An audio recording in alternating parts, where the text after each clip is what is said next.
और निकिया सुना की हाल है? ठीक है। और सुना से ठीक है ना? गार बार सारी खैर है? क्या कार करा रहे हो आजकल?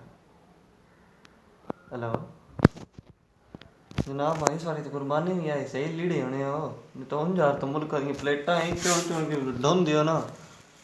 अगले खांदे पे तो ना को जाक बाहर आंदे हो ना। हूँ नींदर आई है, मैं क्या पैदी तो टोर जा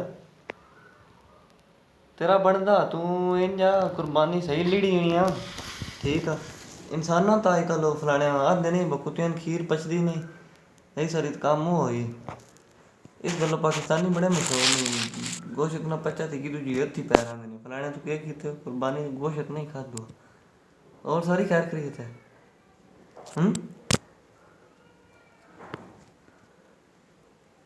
जनाब गुस्सा ही हो गयो, बिटर बिटर वेखण लग पे हो। हासा घड़ी नहीं अखी मारती पईयां बिलिए।